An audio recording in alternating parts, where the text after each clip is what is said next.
خاک دیارم. این نوای دلنشین همیشه در قلب من لانه دارد و دائما یادم را به وطن میبرد.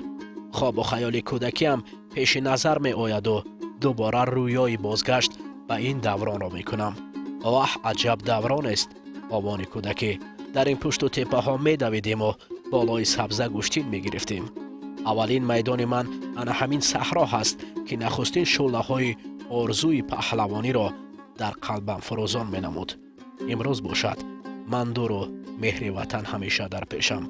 بی وطن نیست غریبی که کند یاد وطن.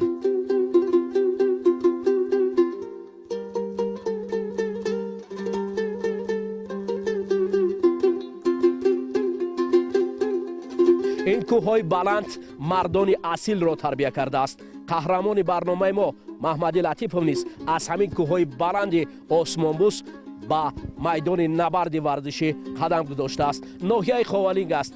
برنامه نوبتی ما نیز دایر به هنر یکی از پهلوانان اصیل سخن میگوید که در همین کوههای بلند در همین سرزمین دایم سبز تاجیکستان به دنیا آمده است و قدم‌های استوار خویش را در رشته پهلوانی گذاشته است.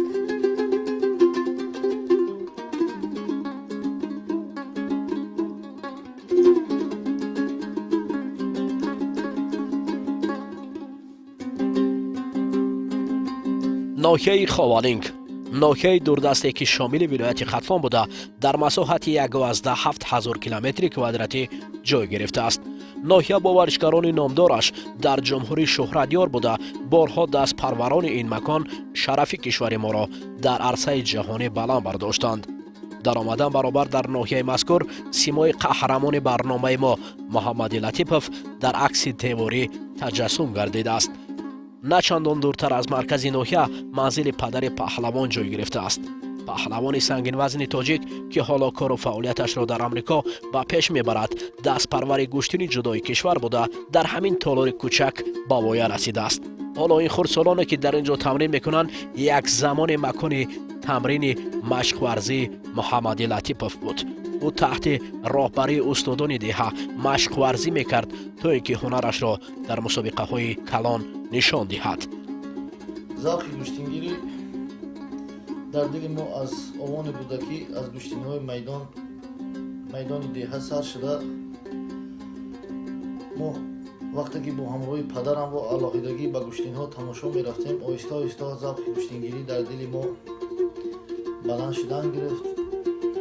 ما در ناحیه تحت راهبری تشریف قادر و قربانعلی داودov مشق ورزی می‌کردم. وقتی که بر پایتخت آمدم در پایتخت با عابدov صدرالدین شناسایی پیدا کرده. تحت راهبری استاد عابدov صدرالدین من مشق ورزی می‌کردم. آهسته آهسته در جاده زودا مشق ورزی خود را دوام دادن گرفتم. ناحیه خوالینگ یکی از ناحیه‌های دوردستی کشورمان میباشد. یکی از ناحیه‌هایی است که در این گوشه دیار پهلوان‌های زیاد گذشتن. استاد عابدov صدرالدین سر کرده تا حکمتov شیرعلی شادروان حکمتov شیرعلی خب آدینایف احمد خورشید و رؤوف حکمتov ها جامی حسن و بالاخره در آخر و امروز که یکی از چهره هایی که امروز محمدی لطیفov می باشد. رفته رفته مهر گوشتین در دل این جوان کنجکاو خیلی بر وقت جوش می زد. دائما در مسابقه های گرد و اطراف ناحیه برآمد می کرد و شوقش افزون می شد. باد و هوا و فضای دلنشین وطن جوان قد و بست را به وایه می رسانید. همه وقت ما مثال و محمدی جان را پیش رو میاریم که همین محمدی هم ختم کردن همین مکتب است. این که وقتی در کجا در دولت های بیرون از جمهوری بیرق برداری جمهوریت. این درگاه است که محمدی آوان نورسیش را پشت سر کرده است. سیمای خندان پدر شباهت از هنر والای پسر است. حتی او زمان میدانداری میکرد که پدر خیلی شوق میبرد و خیلی خوب یاد دارد از اولین شوق پسر در این آوان. ای خوردیش ای بچگیش نه همه تورنیک با مشق میکرد. بسیار جسور بود با قوت بود این کوشش میکرد که پهلوان شم. مادر که راهپیوند دلسوز و غمخوری پسر بود دائما آرزوی دستبالایی پسر را میخواست. حالانکه 5 پسر زیر دست مادر تربیت میافت اما شوق ورزش خصوصا گوشتین بیشتر در قلب محمدی بود. این را مادر خوب یاد دارد. تو شنبه رفتن شد مکتب سپردن شد در زلو همیجا میرم مشق میکرد در همیجا گوشتین شید دفعه اولی که گوشتین گرفت در همین دوروی گوشتین گرفت 3 آدم چی کرد مغلوب کرد غلبه به دست آورد. پدر ما نقل میکرد که اولاد ما پهلوان بودن عمکم یا که خش تواری هم پدر ما هم پهلوان گذاشته. وقتی که محمدی خردسال بود در همین کوچه ها دو تاز میکرد و اولین قدم های خش را با تالار ورزشی ماس از همین جا گذاشته است. خطا نمیکنیم اگر بگوییم که همین مکان اولین میدان های بود که در آنجا پهلوان نوجوان پهلوان خردسال مهر ورزش در دلش فروزان گشته بود. با صد امید آرزو میدوید با امیدی که فردا رسد و در مقیاس جهان هنرنمایی کند.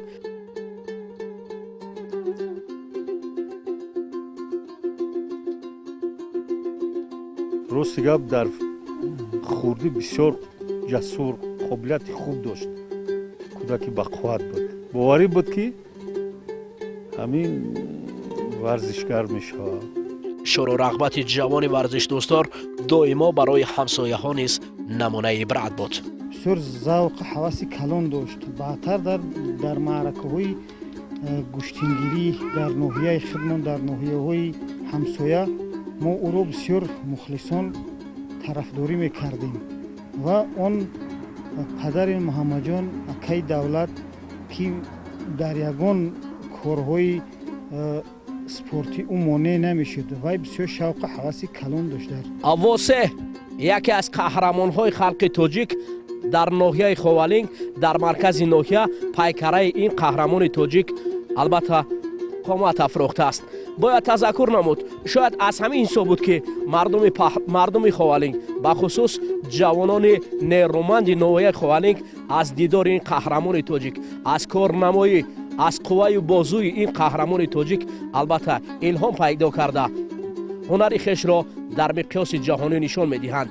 باید تذکر نمود که محمدی لطیف نیز یکی از دستپرور همین ناحیه دوردست تاجیکستان به حساب می رود که کارنمایی این قهرمان خلق تاجیک به الهام آمده از همین جا شروع کرده با دل خود جا می دوید و تمرین میکرد. دائما مقصدش یک بود در دل خلق جای شدن و برای مردم تاجیک هنرنمایی کردن. همین است که امروز پهلوان تاجیک محمدی لطیفوف از ناحیه خوالینگ با دوری‌های دور سفر کرده است و در مقیاس جهانی گوشتین میگیرد. محمدی لطیفوف این دستپرور مکتب گوشتین جودو جمهوری میباشد. در همین مسابقه‌ای که در تاجیکستان هم اشتراک میکرد با نتیجه خوب نویل میشید. اوزی در خارج کشور عمر به سر میبرد زندگی میکند. در چند مسابقه بین المللی در بگیم دولت آمریکا شده قهرمان هم شدم. از قهرمانی واسه محمدی لطیفوف با خود عبرت میگرفت و چست و چالاکیش را در میدانهای دلاوری نمایش میداد. بالاخره به خاطر صیقل هنر از ناحیه خوالینگ به شهر دوشنبه می آید. برابر به دوشنبه آمدن باز وارد تالار ورزشی شد. تالاری که برایش قهرمان‌های دوست داشته‌اش را با او زیچ می‌کرد. خصلت نکو و صبر و تحمل محمدی لطیفوف برای صدرالدین عابدوف خیلی خاطرمان است. با مانند خواجه‌زاده بیروز، جامی حسن یا دادوف عارف که امروز در مسابقه‌های جهانی و مثال آسیایی برآمد کرده‌اند، یعنی محمدی لطیف هم با مانند اینها است. البته امروز من حس میکنم اون کس در خود تالار ما تا امروز که تامین کرده شده است، یعنی که با همراهی ما هستن. وقتی که در چیزهای بین المللی که میبینیم که لطیفوف محمدی جان پرچم جمهوری را بلند برداشته، البته حس میکنم که من هم در قطار اون کس هستم. امروز او هم در قطار ما هست، اون هم که در زیر درس ما در تالار ما که مشق کرده شده. برای دائما ما با همراهی اون کس در یعنی که نزدیک در گفت و شنید هستیم، در علاقه هستیم. از تمام کمبودی و مثال نارسایی و اون چیزی که نسبت ورزش می شود اون کس از ما پرسان می شود اون چیزی که از دستم نمیاد به اون کس کمک میرسونیم. بعدا فعالیت کاری ورزشی محمد لطیپов در پایتخت کشور با چندین موفقیت نائل گردید. گشتین المپی جودو را پیشه کرد و تمرین‌هایش را ادامه داد. با مرور زمان بعداً راه پیشه گرفت به امریکا. من محمد لطیپов را بیشتر از 10 سال میشناسم.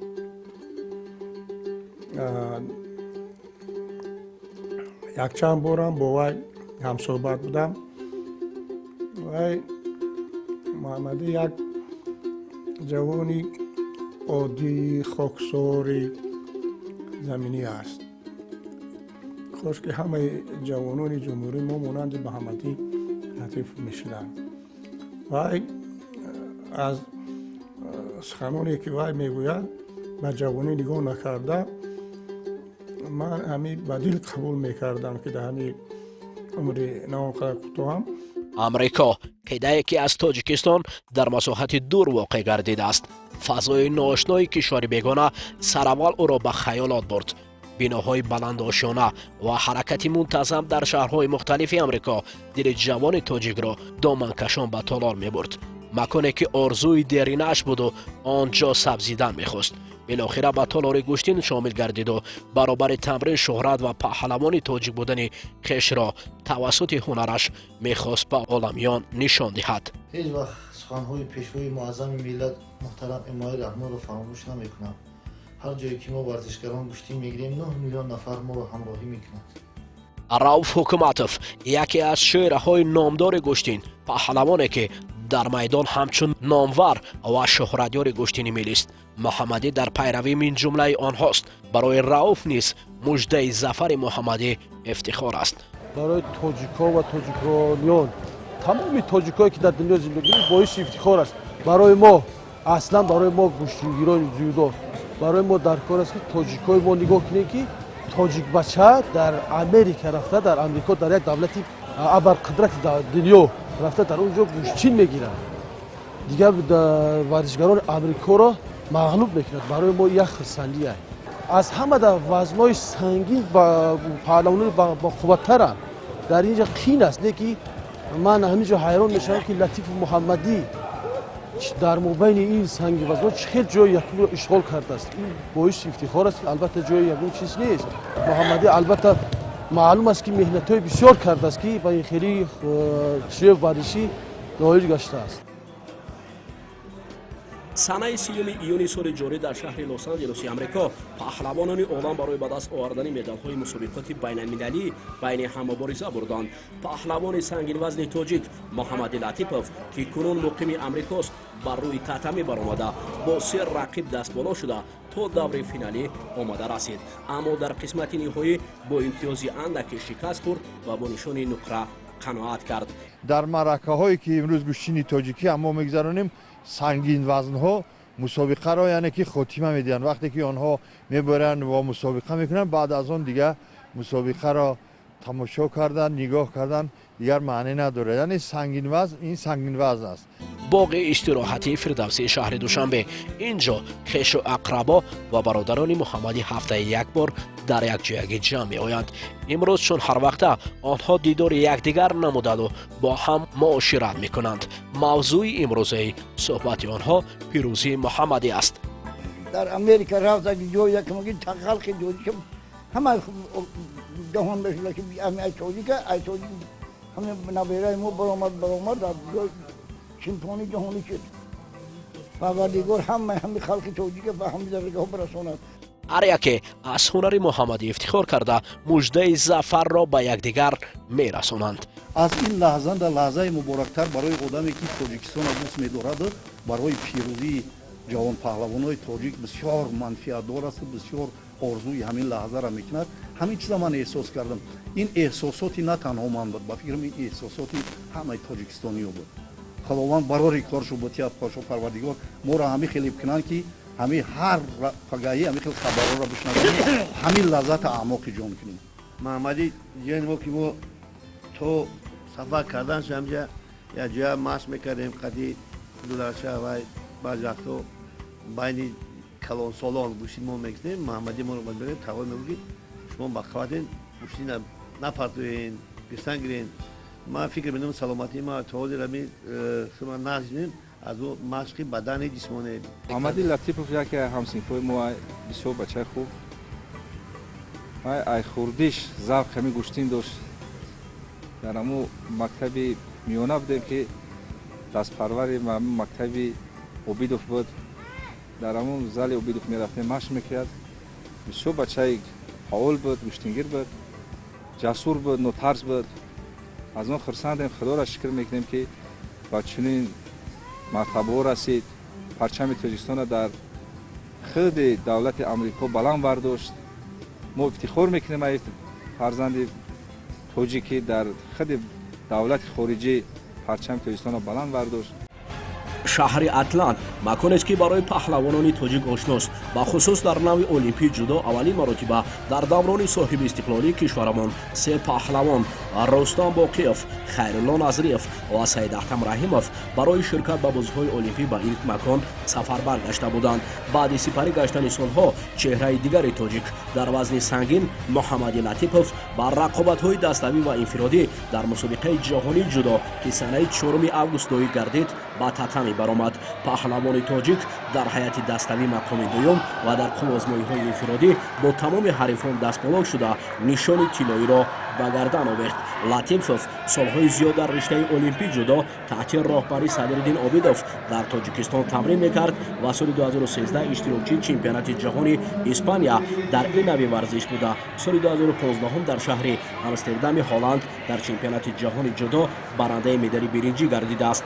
محمد لطیفوف پیروزی‌های خویش را از مکتب قهرمان جهان سامبو سید نومیر رحیمов می‌داند که استادش صدرالدین عابدوف برایش تمرین داده است. خرسندی آور است که امروز پهلوان تاجیک محمد لطیفوف در وزن سنگین در امریکا یعنی که در اتلانتا سزاوار جای اول در مسابقه بین المللی گشت.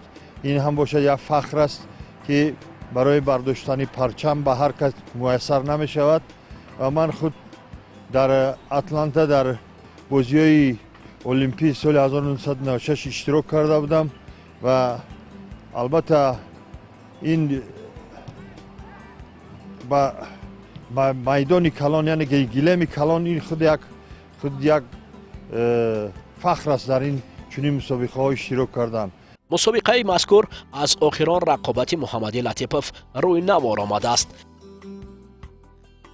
حالا سوژه با طور پرره پیشکش شما میگردد. پهلوان مقیم تاجیکستان در امریکا محمد لطیفوف در وزن‌های سنگین در مسابقات نام برده بر روی تتمی برآمده تا قسمت‌های فینالی آمده رسید. حالا در نوار رقیب سنگین وزن پهلوان تاجیک گوشتینگیری امریکا را می‌بینیم که از روی جوسه و وزن نسبت محمدی فرقیت کلان دارد، اما هنر و تحکرسی گوشتین ملی تاجیک گوشتینگیری این جوان تاجیک را کمک رسان شد و عمل چنین داور بدودیلگی دست به محمدی نشان داد و او را پیروز خواند.